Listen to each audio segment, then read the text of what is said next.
The following Thriller Zone episode was previously recorded in February of 2023. We hope you enjoy this Thriller Zone replay.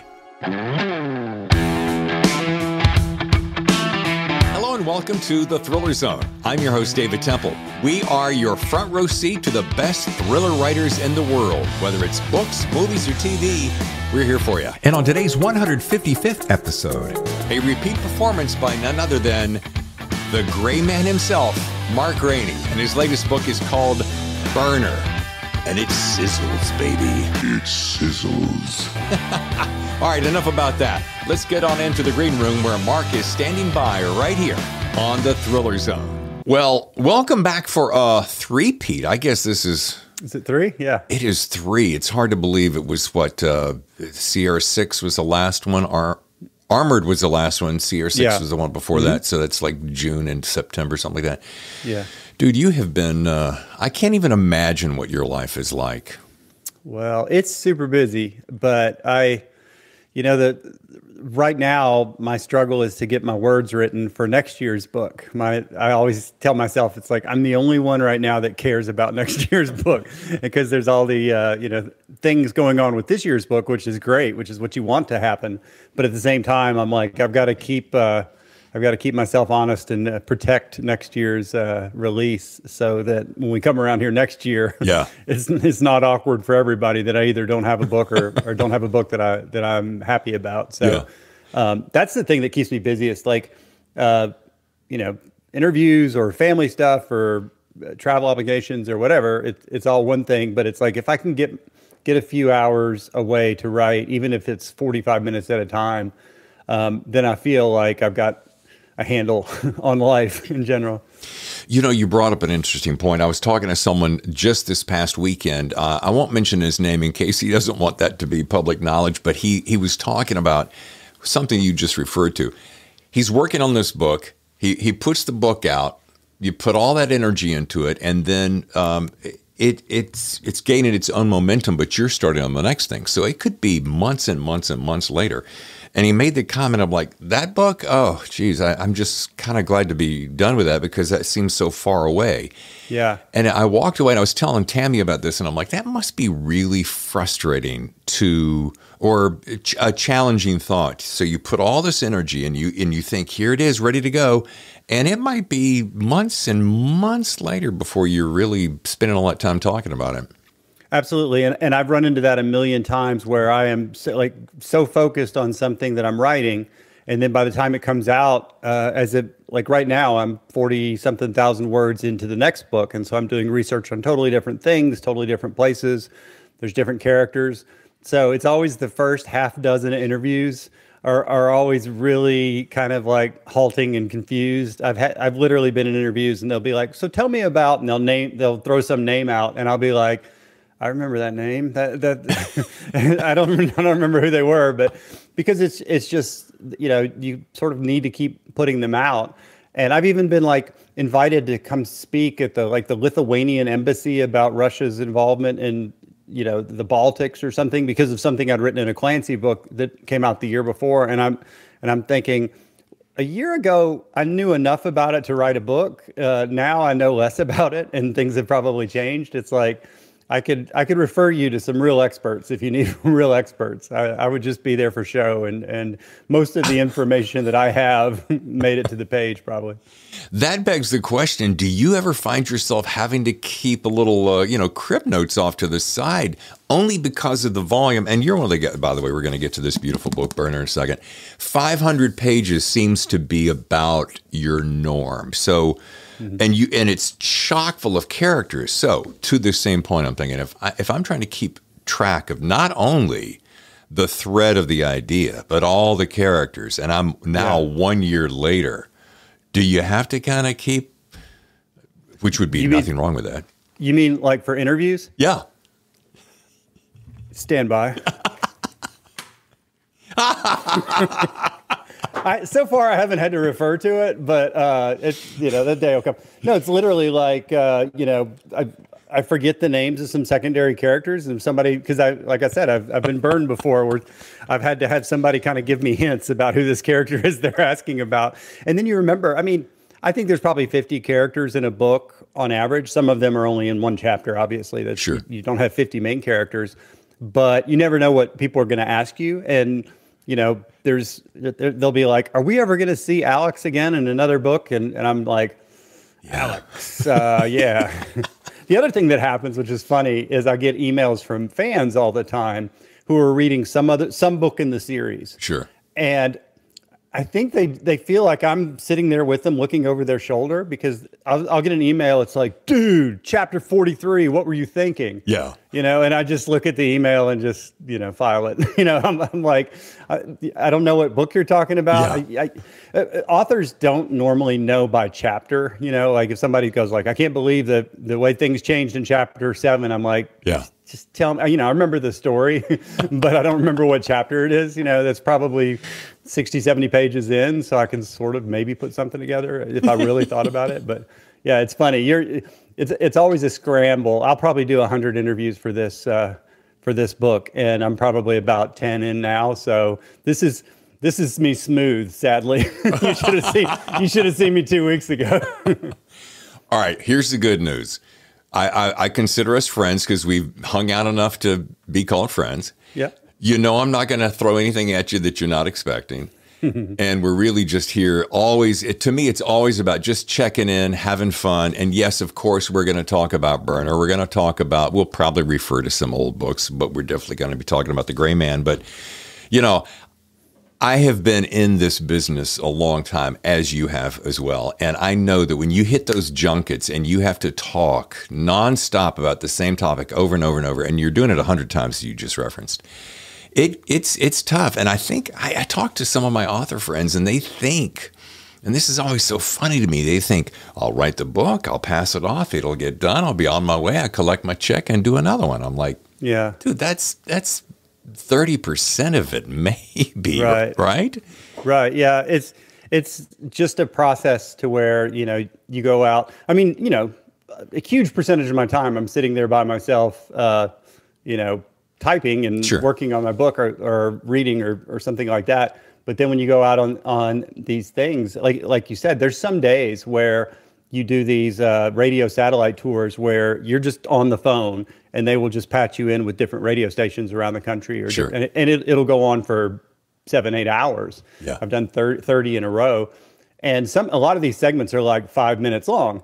And you start telling a story, and then I'm telling a story, and I go like, all right, I just told this story 2 minutes ago. I hope it wasn't to the same guy. I hope we've changed out interviewers, because it really does get mind-numbing. And the other funny thing that happens to me is a lot of people totally normally at some radio station somewhere, they just have a little press sheet about me and my book, and that's all they know. So they're sort of going down the questions, like the generating questions from the information in Sure. front of them. So it's always kind of the same. And after about 5 hours of this, you're engaged with the people, but you're half asleep because you know what's coming next or whatever. Yeah. And then somebody else say like, so why did you change from the first person to like they actually read the book, and instead of like being like impressed with them, you're like, oh, what's this guy doing? Yeah. It's not a curveball, but it feels like a curveball, and you're going like, oh crap, I better wake up. This guy's actually asking me a question that's not, one of the 8 that I've been asked all day. Well, it's funny because I'm going to pull this up. And folks, when Mark was referencing earlier, he held up 2 clipboards with notes. Usually when you get a book like Burner, you'll get a press release from, this is from Penguin Random House, and it'll be accolades. It'll be a synopsis and accolades and so forth. And then, and Mark, I don't remember this happening most recently, but then you'll get a conversation with, and it'll ask you these bullet point questions. I've never seen that, honestly. That's not something they even send to me. So, all right, okay. Well, I try to never, ever use these because I feel like they're the quintessential, where do you get your ideas, Mark? Yeah.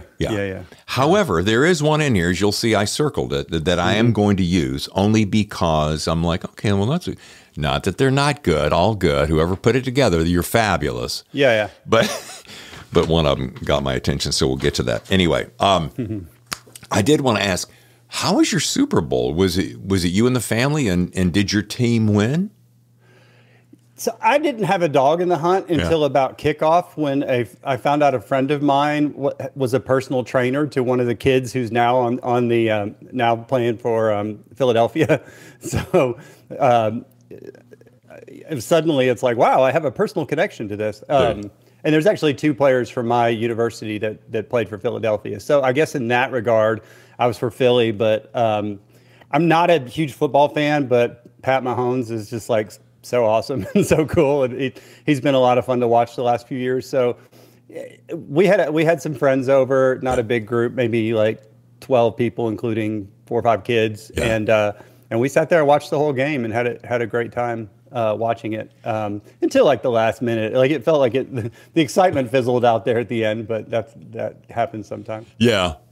Mahomes is, just to take 10 seconds on it, he's a marvel to watch. I mean, he really is. He really is. He can pull things out of his back pocket that you like. How did you even think about that at this And his offensive line was giving him like 15 seconds to make decisions at some point. Yeah. Like they were doing great. There was one time I was going like, I might have been able to find a receiver with the amount of time that he just had there. Not every play, obviously. Yeah. Well, good. And the wife and kids are good, yes? Everybody's great. Nice. Everybody's great, yeah. All right. I think the last we spoke, I don't recall if The Gray Man, starring Ryan Gosling on Netflix, had actually, I think it was going to drop right after our conversation. Probably, yeah. Not really that important, but man, Anthony and Joe Russo just hit it out of the friggin' park.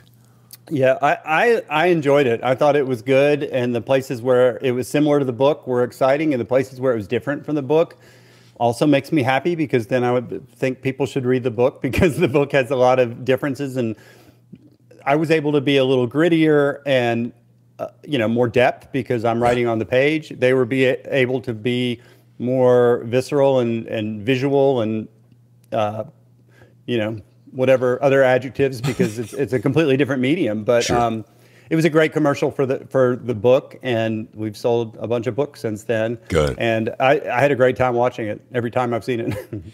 I told my wife, Tammy, I said, you had said something that is one of my favorite quotes, and you will often hear an author boo-hoo the fact that their adaptation didn't get it exactly like the book. And I'm like, Mark says it best. Hey, I wrote this story for the book. You wrote that story for the screen. They're both great stories. Your interpretation is yours. And I always thought that's so healthy of you, Mark. Yeah, I think that's the only way you can really look at it. And I have some fans who are well-meaning, and they're, I'm lucky to have them as fans that aren't happy with the movie because Donald Fitzroy is British, and or things that were changed kind of arbitrarily in their opinions. But I'm also, always trying to explain to them it's just, the directors are creative people too, and they're gonna put their mark on it, and that's what it is. I talked to one guy right before the movie came out, and he was just talking about like all the details of the book, and they better get this right and they better get that right. And I was just like, stick with the book. It's safe for you there. I really think you can only be let down because there are changes, and something that happened in Budapest happens in Prague or whatever, and that is going to upset people. I have fans that are mad at me because some of my timelines in my book don't actually measure up, because my first Gray Man book came out when my hero was 37 and he's not 51 now, and that makes some people mad. It's because I'm just sort of writing for a certain type of character, and I'm not aging him, which some authors do. Daniel Silva is one of the best thriller authors in the world, and he's aged his character, and I totally respect that. But I'm just doing something different. Mine's more like James Bond or somebody that doesn't age, and there are people that can't get past that, and I get it. I kind of get it, but that's what they want. But everybody's different. I find that so hilarious. I'm like, just enjoy the ride for what the ride is. Yeah. Whether you, and the thing I like about the book is, and you've mentioned this before, of course it makes sense. I can get inside Court's head in the book. I can see how he's feeling and thinking, and he's second guessing some of the foibles that he's been through, and he's negotiating what his next move is. You can't cram 500 pages of all that great detail into a 120-page screenplay. Exactly. You can't. I tried to write a screenplay once and learned that from myself. I was about 180 pages into it, thinking I was maybe at halfway through. And I was like, all right, screenwriting is not for me. I'm the guy that writes 700-page Clancy novels, so I better stick with what I know. But, I will say that Ryan Gosling represented the character so perfectly well. I mean, with little dialogue, which he has in the first Gray Man novel. There's not a ton of dialogue from the hero. It all takes place in about a 3-day period, and it's a lot of action. But I just thought Gosling was so perfect in that role. And anybody who says, I've had people go like, yeah, but he's Ken in the Barbie movie, and I'm like, well, what I've learned, and I explained this to them kind of patronizingly, it's like, well, what I've learned is he's this thing called an actor. And so what they do is they pretend to be different people. So he can pretend to be somebody when he's not making this movie. He doesn't have to pretend to be that character for the rest of his life. And, sometimes you have to walk people through this a little bit and go like, books and movies are just two different things. Yeah. And, don't see the movie if it's going to upset you. This is where I can hear my late grandmother go, bless his heart. He's just not that smart. Maybe he's dropped on his head as a child. Yeah, but karma comes back around, though, because I always think about what I thought about authors. If an author made a mistake or if an author did something that I disagreed, this was before I was an author. And, sure. I'd read something and I'd be like, well, that line of dialogue doesn't really make sense, and I would get so fired up about it. It was pre-internet, thank God. Yeah. So what happens to me now is there's people that will say things, and sometimes they're right, but sometimes they're wrong, and they will be like, oh my God, they'll email me and they'll go like, I can't believe that you said that a handgun can fire a bullet at supersonic speeds. It's the most idiotic thing. And I email them back when I do email them back, and I'm like, would have taken you a lot less time to Google that than it would to look up my email address off my website and send the author a message, because I'm embarrassed for you right now. Yeah, handgun bullets can go supersonic. Yeah. or whatever. It's just sort of like, all right, you came straight to the author on this. Maybe you could have looked into that yourself just to double check. Yeah. Maybe, Mark, some people just have too much time on their hands. Yeah. Or they don't have a life. Yeah. Well, again, karma comes back, because I think of all the things that I'm real persnickety about. And I go like, this is just me, reaping what I sowed, because for a long time I would pick things apart. I watched the movie Lethal Weapon, and I'm like, yeah, Mel Gibson's closing his eyes when he pulls the trigger, when he fires his Beretta. It's like, yeah, it's not how you do it. And then, who am I? Yeah. Well, some people just, I think I also find, and I was talking to someone recently, they're talking about mistakes in a book, and it could be, you could forget a period, it could be a transposed letter or something. And I think it's interesting. I don't care how many times you read and reread a book, and then have someone else reread it for you, and then have an editor reread it. And 99 times out of 100, I've been told, there's one little thing somewhere. And for those people who will drop a note and go, by the way, on page 74, third paragraph, second sentence, you misspelled that word.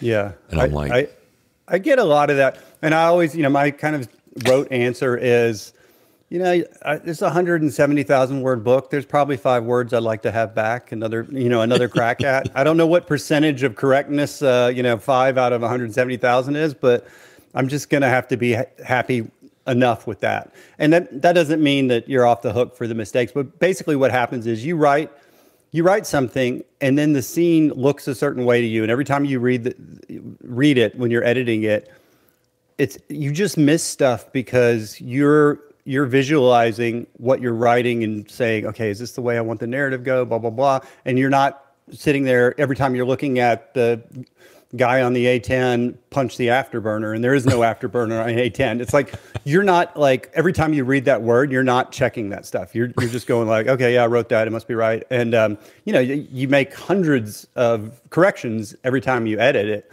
and the copy editors make mistakes. And I've had people say, well, your copy editor should have caught that. And it's like, Well, maybe if I gave them 100 things to fix instead of 1,000, they would have caught it. Right, right. But I make, I make enough mistakes on my own. So I have complete ownership of that. And there's errors in the first Gray Man book, which came out in 2009. And I will get emails about it to this day. And, the book's been out for 14 years now almost.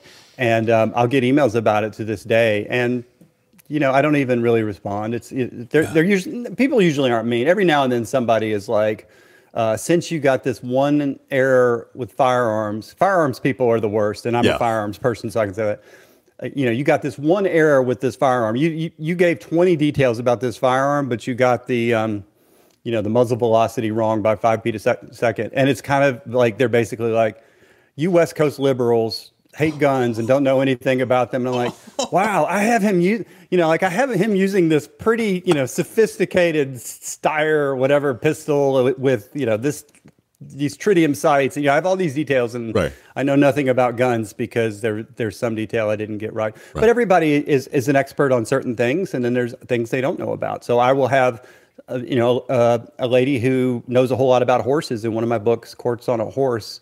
And I said that the horse whinnied, and she emailed me angrily that the horse would have neighed and not whinnied. Yeah. And I need to do research, and that sort of stuff. And you're thinking, yeah, that horse was in there for like one page. Right. And I didn't basically go to equestrian school. It's like these books aren't coming out on that kind of a schedule where I can basically look at each word. I had a lady that was an expert on thermodynamics send me this message about something. Oh, it was about the... I had a character, not to belabor this, but it's just kind of funny.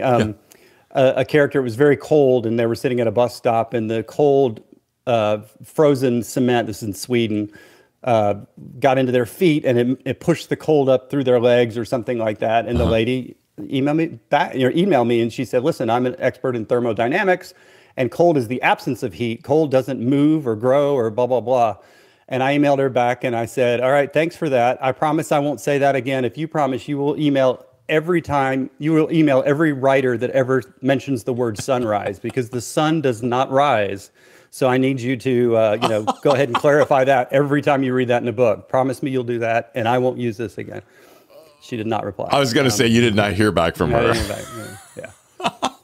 I made my point. I don't really engage like that like I used to. I used to get so sort of like been out of shape, but now it's just kind of funny. And this is all in good, clean fun. I mean, of course. I'm so lucky to have these people. And they, if they don't like one word out of 160,000 words, I've done my job. They've done their job by enjoying the rest of it.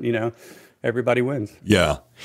I was thinking when I was reading this book, which is such a, I try not to use this phrase, it's my favorite, but I think maybe this one was my favorite of all yours so far. I don't know why. Maybe it's because it's so new. Yeah. I don't know. It resonated with me. Anyway, I love the idea, referring back to the thing that we will never say, which is where do you get your ideas? But I thought to myself, I love those moments, and this will happen when I'm walking down at the beach. When you come up with a completely random thought, has nothing to do with anything. You're not even maybe thinking about your next book, but the idea is so random and so unique that you tuck it away and you go, that can make an interesting scene. And then before you know it, it's woven its way into perhaps not only the story, but maybe in an entire chapter or maybe a pivotal point of the whole story. Do you ever have that happen?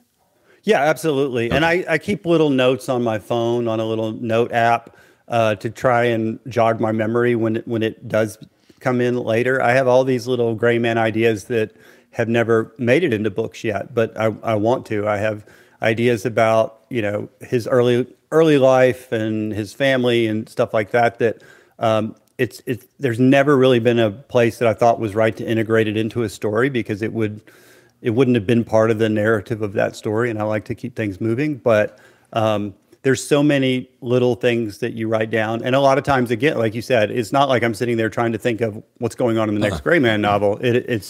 I'm just writing something that, I'm just thinking about a thing about human psychology or a thing about, something going on in world affairs, and I think, well, wouldn't that be interesting if X, Y, Z? So I do take those notes all the time. I do draw from them some. I'm a disorganized note taker. I'm an avid note taker, but pretty disorganized about it. So I've probably missed the boat on some opportunities because I have so many notes with things like that. Well, there's two cool things I'd like to throw at you, and I'm sure you've already thought about them, but I'm going to throw them at you anyway. One of them is my favorite, is like, because I have such bad handwriting or so sloppy handwriting, it just trails off so fast because of exhaustion, that I use this app called a Sound. I think it's called Voice Memos. And I can be walking, I'll just go hit one button, boom. Oh, I've got this idea, blah, blah, blah. And the reason I like it, Mark, is because I will state the comment, the idea, and then I'll give it a little bit of reference. I was walking today and it was a particular kind of temperature or whatever, and this gave me the thought so that it kind of fills it out because I can't always read my handwriting. And then I just hit a button and it sends it to an email straight to my email box. So later when I go, and then I just collect them and I stick them in a program like Evernote, and then they're all stacked there. So. I'll record right into Evernote sometimes. Usually I just jot down a few words, but sometimes I will on the notes in Evernote. I'll just record. Awesome. Look at all the stuff we're learning today. Well, we're going to take a very short break, and when we come back, we're going to be talking about this fabulous book, Burner, in case you haven't heard of it yet. I'm with Mark Greaney. It's the Thriller Zone. Stay with us. And now, back to the show. And welcome back to what I'm calling Chapter 2 of the Thriller Zone. I'm with Mark Greaney. He is back for a repeat performance. Now, this is number 3, Trifecta. It's Old Home Week here at the TZ. Hi, Mark. Hey there. This book right here, I want to jump right into something. There is, and I love this. I tell people sometimes I often don't read a great deal of the detail because I just want to be surprised. But the top part of this, the thing that what I call the attention grabber, I love, inside flap here. Court Gentry is sent on a mission by a person he doesn't trust to snatch a target he can't stand from the clutches of Russian assassins he can't defeat. And those are the upsides of the job.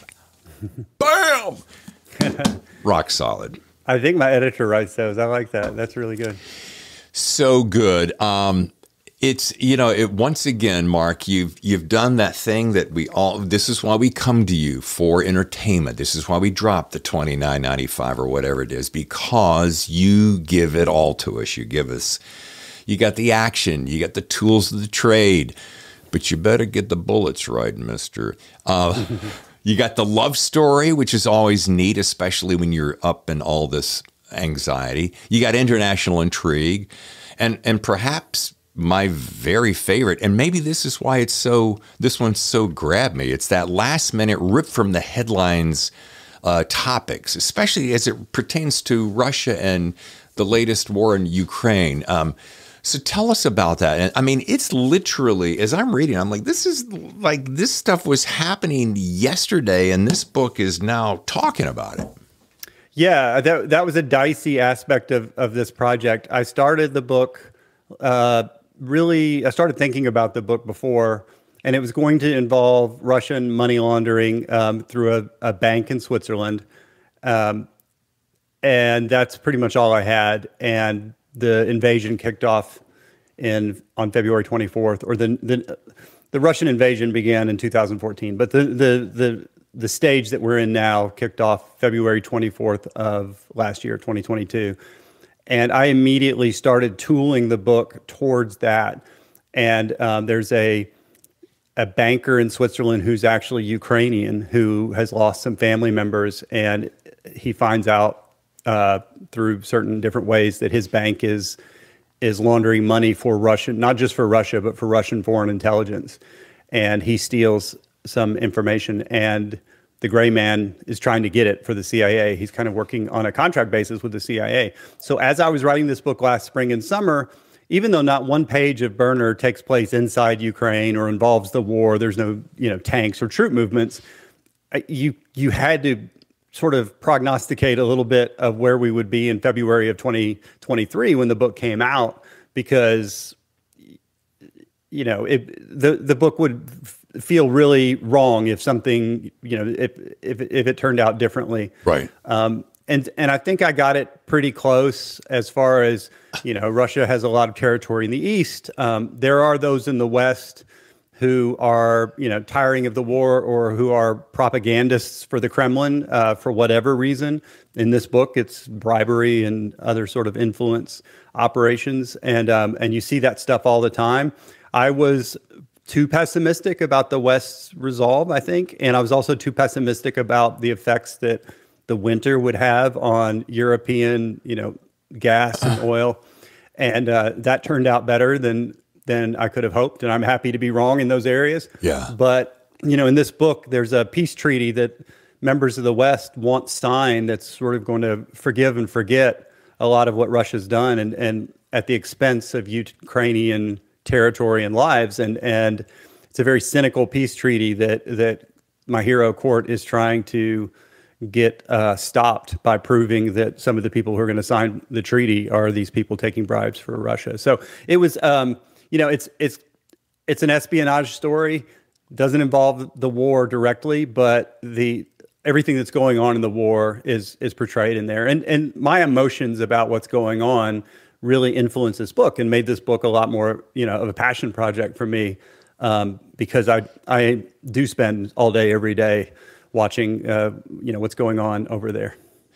It is so disturbing and so horrifying. And what I wanted to say is that you would have sworn it was right along the sidelines of the story, and it didn't distract one bit. I didn't sit there and go, "Oh, well, that hasn't happened, or is happening, or that it happened a different way." Yeah. And so I think, once again, the significance is that you're on the mark, as always. Thanks. And just big congratulations. I know, and I know this is a nebulous comment, but I want to know this, and it sounds kind of stupid, but I'm rolling with it.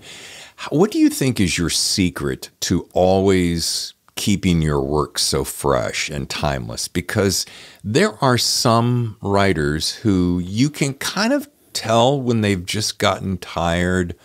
And I can't even, I'm not thinking of anyone specific, and I'm not thinking of any specific attribute, but you can just kind of get that feeling of like, wow, haven't they told this story already? And haven't that kind of, so what's that secret to keeping it fresh, do you think? If there was a secret, I wish I knew it.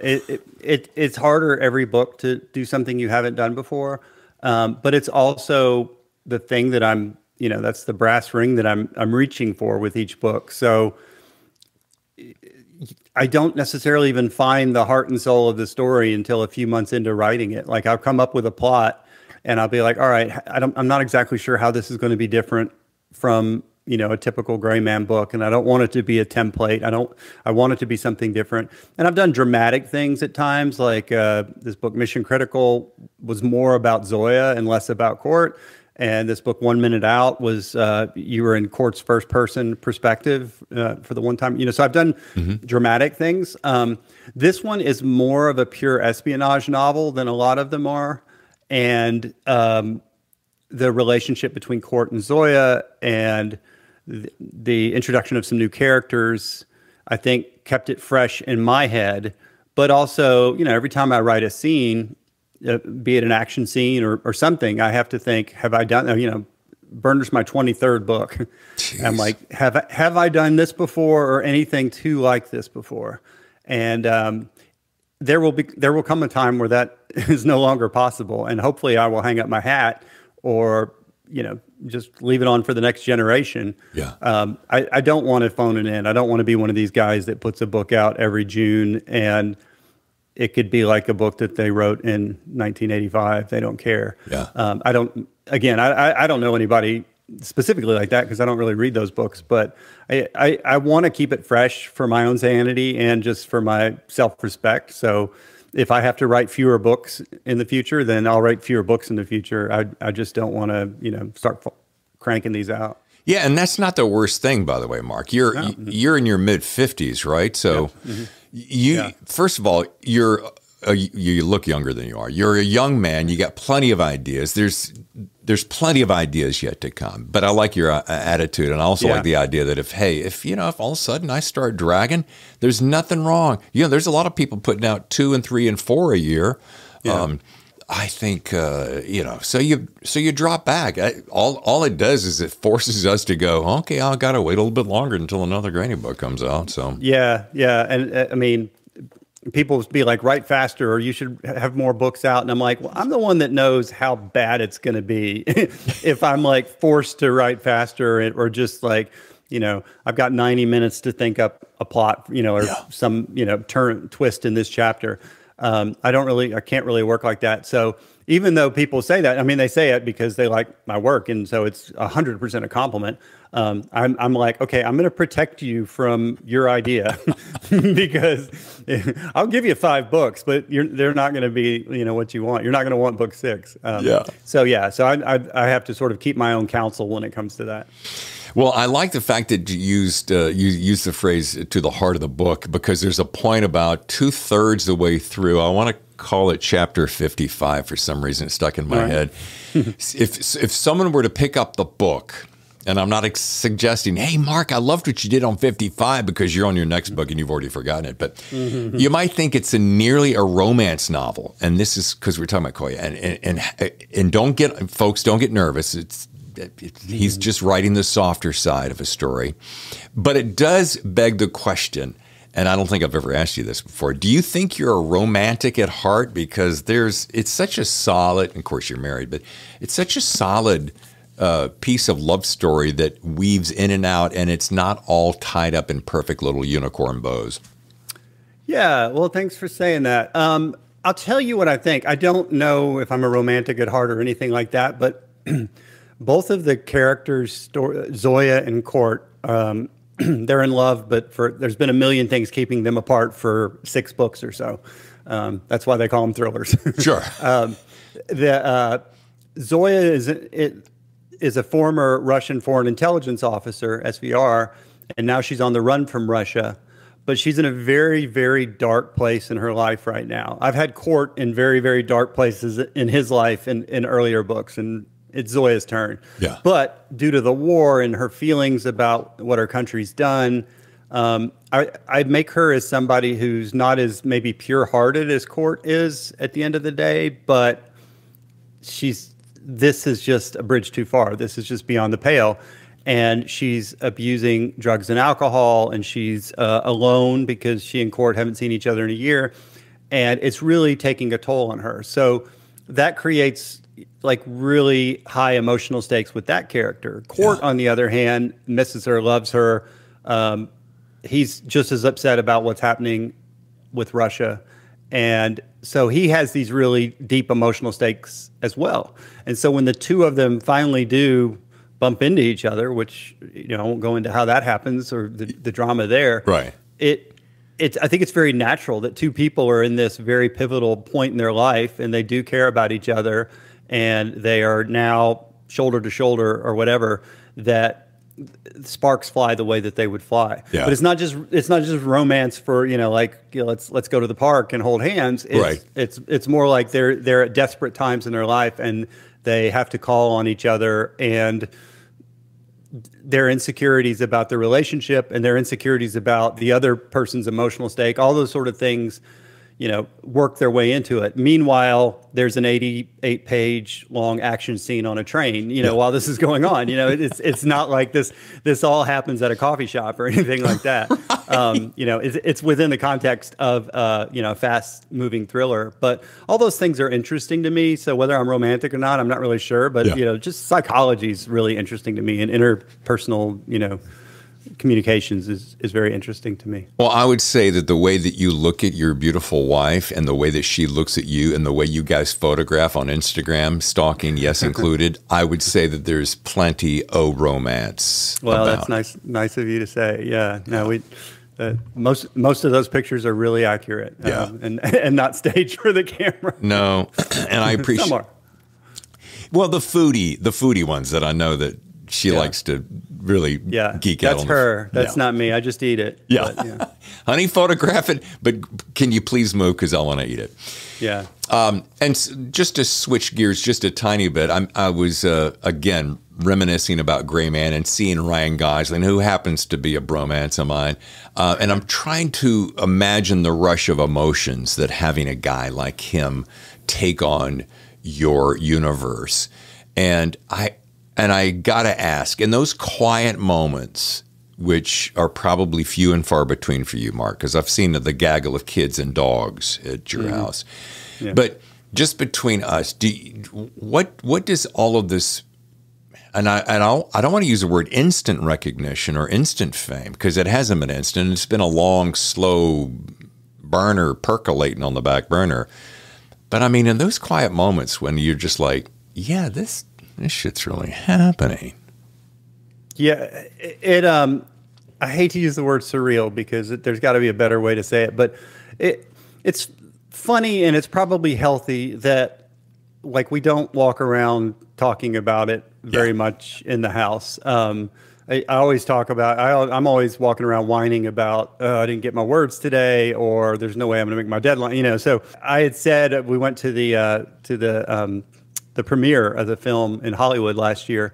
And I was joking with somebody months before that. I was like, just the way I am, the day of the premiere, I'm going to be whining about the fact I have to go to this stupid premiere because I've got to keep working. And then as it happened, I was in a hotel in West Hollywood, and my wife was upstairs getting her hair made, done, and I was down in the lobby till like 3:15 in the afternoon. We had to be there at 5, working on the book because I was on deadline, and so it kind of was that way. I mean, I was excited, obviously, to go, and everything was fine when I was there. But so, my kids have seen the movie once because I took them to it when it came out. It doesn't come up that much, but I do. One of the things that's funny is like I will just sit there and go like, wait, I wrote 7 Tom Clancy, Jack Ryan novels, and it's been like 5-6 years since I've written one, and it almost feels like, wait, there's no way I did that. My career still feels new to me, even though I've been an author full time for almost 14 years. I still feel like a babe in the woods in a lot of ways. And I sit there and go like, wait, I accomplished that. I did that Clancy thing. I don't think I could do it now, but I'm glad I did it when I did it.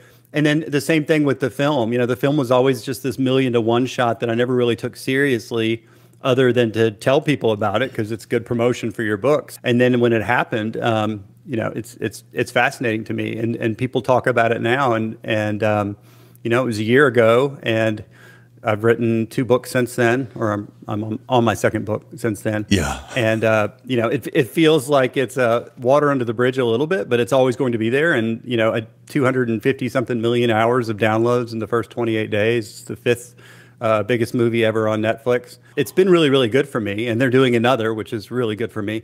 And so I recognize how lucky I am, but I really do feel like I'm locked into my work of next year's book. It all goes back to, you've got to protect yourself from the noise because you've got to come up with something clever for next year. But see, this is one of the things I so admire about you, Mark, is the fact that your tenacity and your discipline to always perform is always there. I heard this from early conversations about you. Then I met you and I found it to be true. And I've heard you sit on panels, and I've watched you've been on this show for now the 3rd time.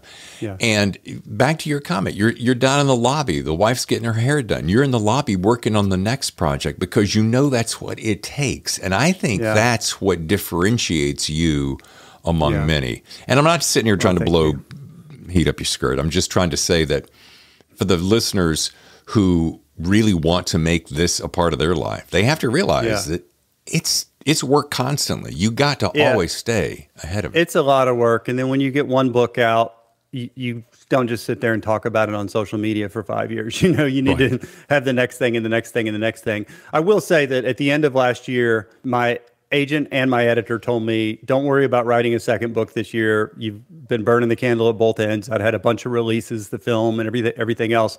They're like, take some time off. And usually take some time off means that I'm plotting my next book. Right. But I actually worked hard not to work for a couple of months. I'd say October and November. of last year. Like I would get up and start to go into my office in the morning, and I'm going like, hey, I'm going to go, clean one of my guns or just do something that has nothing to do with writing. And I was, I had ideas in the back of my head that have turned into the book I'm working on now. But I'm like, I'm not even going to really start outlining it until the beginning of January or end of December or something. Yeah. So I did take some time off, and it was really beneficial. It felt really weird at first. You feel very useless walking around this world going like, I don't even have a job right now. But, this year I'll pay the price for it, because this year I'm writing 2 novels and I have the big release and everything else. But it was healthy for me to do that. Well, I do. I want to ask you one question. We're going to take a little short break, but I want to ask you this first. Now, I'm wondering if you, like Jack Carr, who made a surprise appearance in Terminal List, do you see yourself perhaps, have you thought about it likewise in a future episode of The Gray Man, maybe in the next film that maybe do you have even a fantasy about doing a little cameo? I don't. I would love to go to the set and just see the process, just for a couple hours. Sure. I mean, honestly, after a couple hours, I'd be like, all right, now I'm in the way. But I just, kind of like to witness that personally. I've gotten to do some really cool things in my life because of being an author, where I'm just like, how am I getting to do this? It's just so fascinating. So I would like to just do that, just stand behind and out of the way and watch for an hour or two. But as far as being in a film, I'd probably stare at the camera the whole time and wave. I mean, I don't think I have any talent as an actor at all. So, although Jack Carr's his scene was pretty short, but it was let's say impactful without giving away anything. I thought it was cool that he got to do that. But I think I'm just too awkwardly self-aware to to not break the fourth wall, or is that what they call it? Yeah, exactly. Yeah. I like that though. It was short, but boy, has he juiced every little bit of it, having that scene on his social media. It's hilarious. Yeah. This is his demise. You can watch it at any time. Exactly. All right, let's take one more short break. And when we come back to our chapter 3, we're going to discuss more tools in Mark's toolbox. Stay with us. And now back to the show. And welcome back to the third and final chapter here on today's show. I am talking with Mark Greaney, and the book, of course, we're talking about is Burner.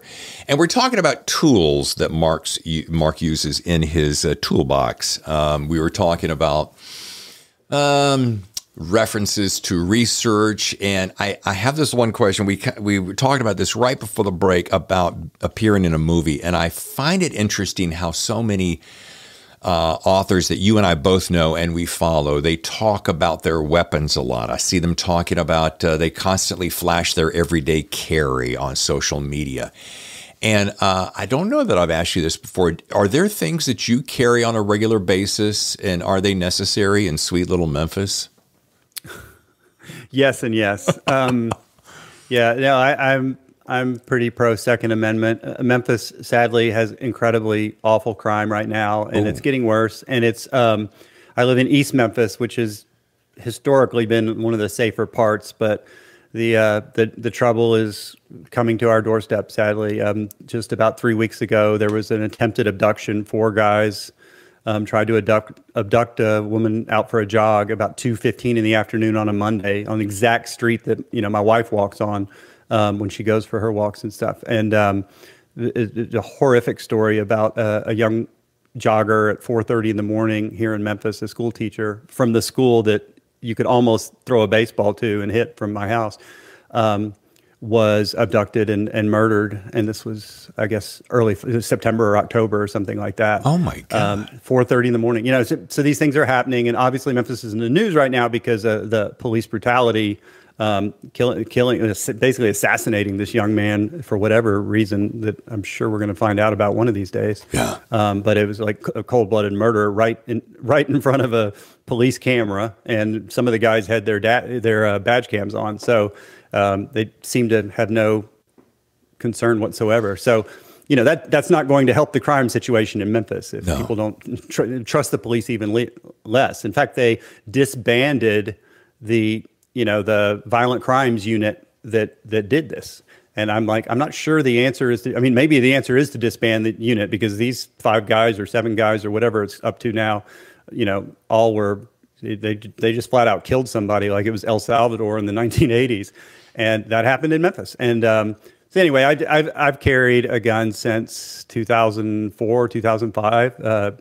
Used to be a Glock 19. Now it's a 6-hour P365 XL, and I train on it. And having a gun doesn't make you any safer, but passing the police pistol qualifications, or even the federal SWAT qualification course and stuff, which I've done, makes you a little safer than not having it. But it's a scary time in this city, and I guess in America.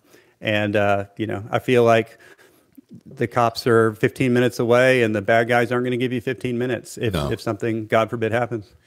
I realized in that moment that I might have appeared a little insensitive. I was using Sweet Memphis is that I'm from the South, so I always think of the South as being, I love Memphis. This isn't a knock on the city. It's just a knock on what's going on now. There was another incident where attempted carjacking in my neighborhood, where the guy shot 6 shots at the car as it was trying to escape. This was less than 2 weeks ago.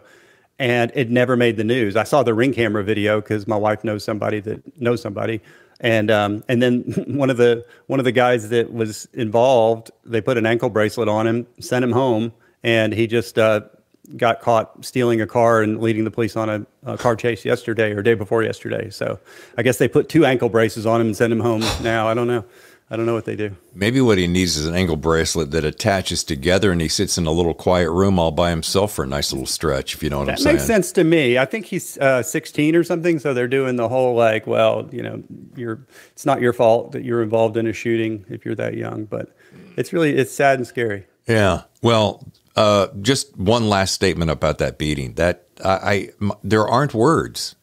There aren't words for that. I know. It. Looking at it, and I don't know any real inside stuff. I have friends who are cops.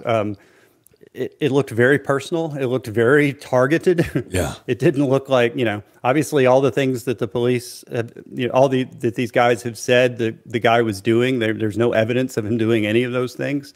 So it seemed like for personal reasons that this happened the way it happened, and sure, hopefully that'll all come out. But it's just horrible. Well, to turn the car around a little bit and bring it back to a burner, I wanted to give you this compliment, so maybe this will be a good way to lift the story back up. Again, not disregarding any of that, because our hearts are heavy because of that, but to talk about your book. One of the things I love about your book, Mark, and I think I said this last time we chatted, and it seems to have been, seems to be a trend that has shifted a little bit in your last few books, and correct me if I'm wrong, but it's that heavy use, I use heavy in a good way, use of dialogue, without getting too bogged down on all sorts of minutia, myopic detail. You choose to lean into what I call the art of conversation. And what I love about that is not only does it move the story forward often more swiftly, but it's so much more engaging, because much like we were talking about the difference between books and movies, is you really get the nuance of what's going on in their minds as they're talking. And this has to be a conscious decision that's kind of become part of your trademark, right? Yeah, absolutely. And I don't even know if it's a conscious decision, or if it's just something that I've found has worked for me, and it just naturally happens more and more. I find the story in the dialogue a lot of times. Yeah. I find tension points that I didn't know were there. I have 2 people talking to each other about, are we going to take a plane, or are we going to take a boat? And there's some sort of tension in there that sort of relates to something else that I haven't even written, but it just sort of develops there. And I'm like, oh, okay, these people have a kind of a history, or there could be some backstory here. So the other thing about dialogue is, if it's done well, it's very visual to the reader. And if somebody pauses, if somebody sighs, if somebody, chortles or whatever. There's only so many ways you can do that. But I mean, these little beats in the dialogue are like really important to me. I want the reader to sort of experience the dialogue the way that I'm visualizing it. And so if you do that well, and your characters are, the right level of smartass and smart and desperate or whatever, and that all comes out in the dialogue, I think it's really, really effective. I've had people will tell me, they'll be like, "Oh, you're so clever. You're so clever for something that you wrote." And I kind of scratch my head and go, "Just so you know, I had 6 months to think up that line. that wasn't Mark Greaney on the fly. That was my character, And I probably every time I read that line, I looked at it again and said, that doesn't really land the way I want it to. What's something more clever? And then after half a year, I've come up with something, and people think that every now and then somebody's like, "Oh, you're so smart from your dialogue," and I'm like, "Yeah, I've been working on that forever. It doesn't just happen naturally." It's like a comment I made to Meg Gardner, mutual friend of ours. Meg Gardner once, and we were talking, and I'm like, "Man, the way you crafted that sentence, Meg, was off the charts. I mean, the words and the structure."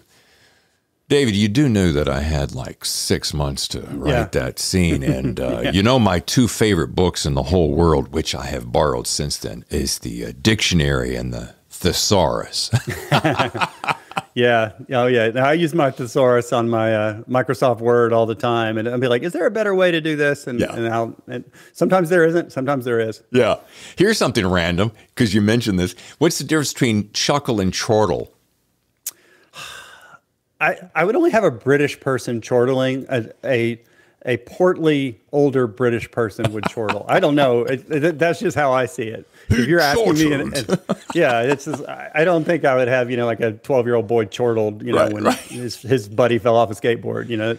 That would feel kind of dissonant. I don't think he'd chuckle either. It's funny. I spend a lot of time trying to work on these words, or going back and going like, all right, is this getting a little adjective heavy here, or this is getting a little, I'll read a paragraph, and they call them echoes. If you have the same word too close together, it's jarring. Yeah. And I've taught like a masterclass in New York at Thriller Fest, and everybody, I had like 12 students, and I read all their stuff, and it was all fantastic, and everybody's story was so different from each other and all this other stuff. And all the problems I found with their writing were these really little mechanical things, which means they're super easy to correct once you're aware of it. It's just, having written whatever number of words I've written, like over 4 million words I've published, you sort of figure out slowly, like, okay, this doesn't work and this doesn't work. And so I feel like I was a good teacher in that, like, okay, I'm not going to give you any of this navel gazing stuff about story, but I'm going to say, hey, this needs to be on its own paragraph because this line is impactful. Throw it on its own paragraph. It looks cool. People read faster when they're short paragraphs, and that gives them the sense of energy and excitement. There's these kind of like mechanical things you can do to clean stuff up, get rid of echoes, and just mind your point of view and scenes and all those things. So I do think about all that stuff a lot. That's one of my favorite things. Another favorite thing about this book, and you do that, you will throw out sentences at a time, just one after the other.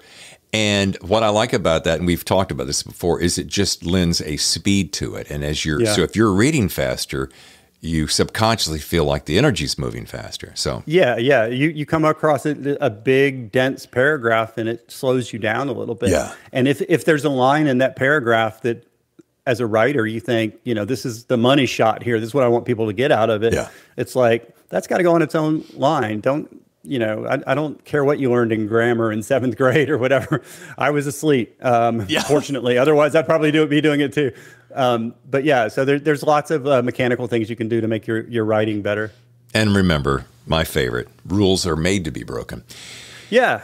Now, here's something I caught myself grinning at since we're on an upbeat mode, and I love this. Luca paced the dining room, quoting here, circling the Ukrainians while yacht rock boomed through the house. Now, the reason I love that is because you got all these thugs coming into this hidden house, right? They're all coming in. They're all stacking up. And the guy goes, can you turn down the techno music? It drives me crazy. Heck, you can even put on, easy listening music and play it loud, and the surveillance won't be able to pick it up, which I thought was hilarious. Yeah. So then that line comes along, Yacht Rock Radio, which for those listening to XM Sirius, you'll know what that's all about. And I don't know why I did that. Just on the day, that sounded just like something that just seemed like weird. Like, it didn't matter to Luca Yeah. what they were listening to. He just didn't like techno, and they were trying to.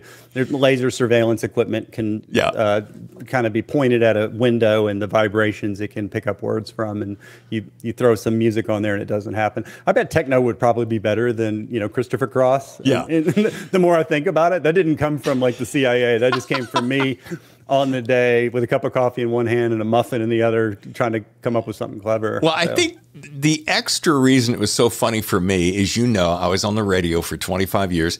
And so 5 stations between Chicago and Detroit, we were playing back then what is now called yacht rock radio. Yeah. And so easy listening or soft rock or love songs at night, it's kind of thing. So it was an extra funny one for me. And then I can't hear that phrase without hearing that silly DJ voiceover going, yacht rock radio, Yeah.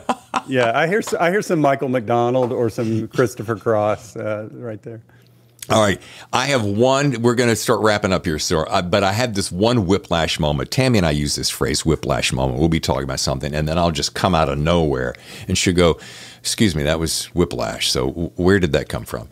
One of the last times we chatted, and I got a point for this. You were setting up a handsome as hell gym in your house. My question is, has that epic gym gotten all the punishment that you had hoped it was going to when you set it up? Yeah, I am so lazy in a lot of ways, but as far as working out, I've been really, because I listen to podcasts mostly about the war in Ukraine or Russian intelligence every day. And I can't just sit in a room with my feet up listening to a podcast. So I work out every day. It's averaging about 25 times a month. So not every day, but pretty close to every day. And the other benefit, I have a small gym, but it's right off of my bathroom. I can't go to the bathroom off my bedroom without walking past it. So there's that guilt factor. Yeah. And I spent the money to get a couple nice pieces of really good equipment, which is all you need. Yeah. And so then that adds the guilt factor too. Yeah. So I've really been good. My 15-year-old stepdaughter, she'll go on the treadmill, or my wife will go on the treadmill when she's not. If there's too many murders in the neighborhood, she'll go on the treadmill for a few days. And so we do use it, and it's one thing that I'm really done. In fact, I'm going on my book tour next week, and every hotel's got a gym that I'm going to. Now that doesn't mean I'm not going to be doing podcasts all day and then a book signing at night and won't get to go to the gym. But I did make sure that I'll be able to somewhat keep it up on the road, and looking forward to that. Well, and I applaud that. And when I saw you at the Thriller Fest and I went to slap you on the back, I'm like, it's a brick wall. This guy is using that gym after all. But the reason I bring that up is I think fitness, and I've seen a big shift since I really started going back to the gym every single day or almost every day, is that it really helps the writing. Not only are we counteracting all this hunched over energy that we're doing, but the way it ignites the neurons and keeps you sharp and, keeps also the belly a little bit flatter. Don't you agree that how essential it is as part of our writing discipline? Absolutely. It's benefited me a lot. I have more energy. You think that working out would make you tired, and sometimes it does for like the first 15 minutes after a workout. But overall, over the 24-hour period, I have a lot more energy. And like I said before, I am my most creative. Well, usually I'm listening to podcasts when I'm writing. When I'm working out. Right. But like if I take my dogs to the park and walk a couple miles at the park, I've come up with more of my ideas for more of my books at the dog park than I have probably sitting at a laptop.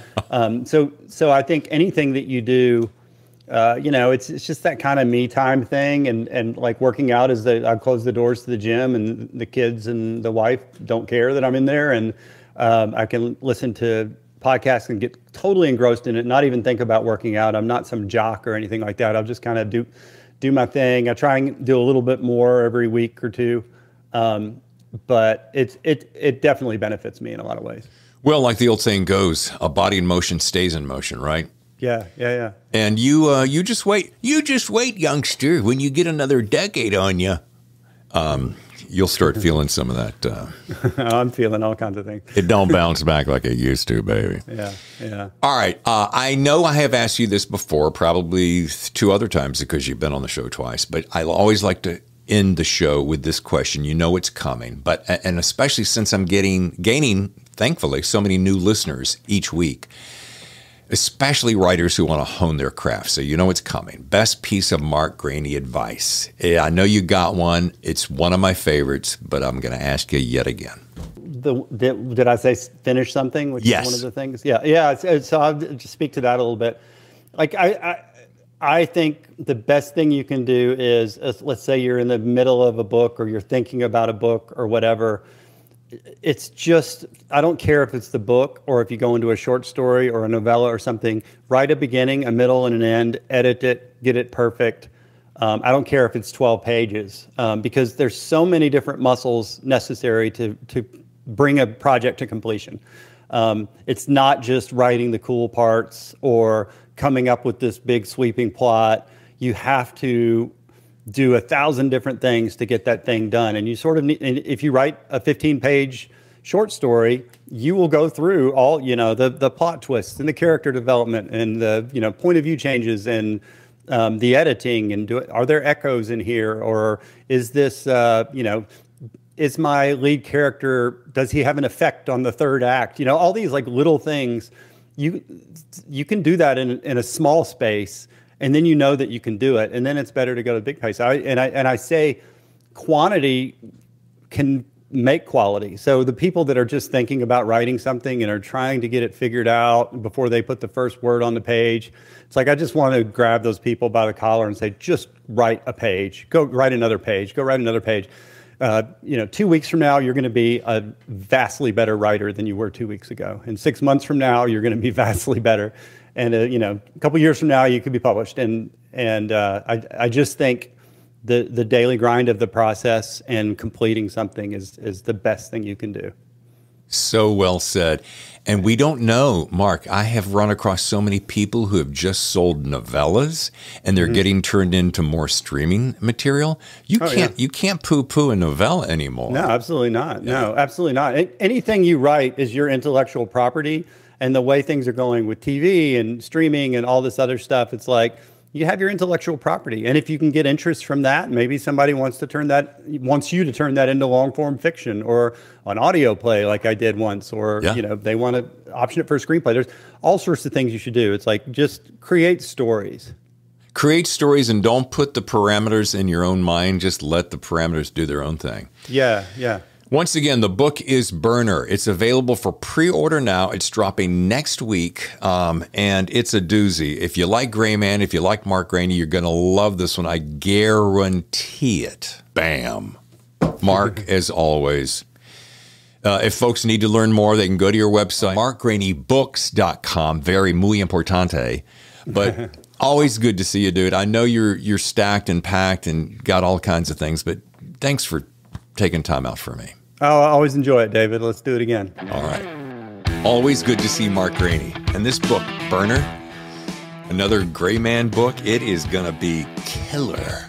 Woo, I see it on the big screen now. Anyway, thanks, Mark. And I'm David Temple, your host. I'll see you next time for another edition of The Thriller Zone.